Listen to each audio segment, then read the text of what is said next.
మనం ఎన్ని products use చేసినా అప్పుడప్పుడు ఇట్లా న్యాచురల్వి మన ఫేస్కి స్కిన్కి అప్లై చేస్తుండాలి.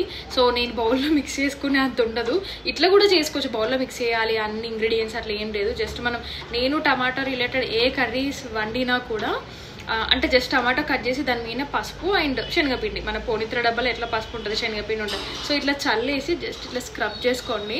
బౌల్లో మిక్స్ చేయాలి అట్లా అని ఏం అవసరం లేదు. యాక్చువల్గా మిర్రర్ వరకు కూడా రావాల్సిన అవసరం లేదు, బట్ నేను మీకు చెప్దాం అనేసి ఇట్లా స్టార్ట్ చేసిన అనమాట. వంట చేస్తున్నంతసేపు మనం స్క్రబ్ చేసుకోవచ్చు హ్యాపీగా. సో మార్నింగ్ ఆఫీస్కి వెళ్ళే వాళ్ళకి, బయటకు వెళ్ళి వర్క్స్ చేసే వాళ్ళకి వంట చేస్తున్నప్పుడు జస్ట్ ఇట్లా టమాటా ముక్కతోని స్కిన్ పైన మంచిగా ఇట్లా మనం స్క్రబ్ చేసుకుంటే ట్యాన్కి బెస్ట్ ఆప్షన్ అండి, ట్యాన్ రిమూవల్కి. ఇంకా ఇందులో టమాటా రసం వస్తలేదు యాక్చువల్గా, అది ఇట్లా అంటే వస్తుంది. ట్యాన్ రిమూవల్కి బెస్ట్ ఆప్షన్ ఇది. సో ఫుల్ లాగ్ పెట్టిన చూసారా ఎవరైనా?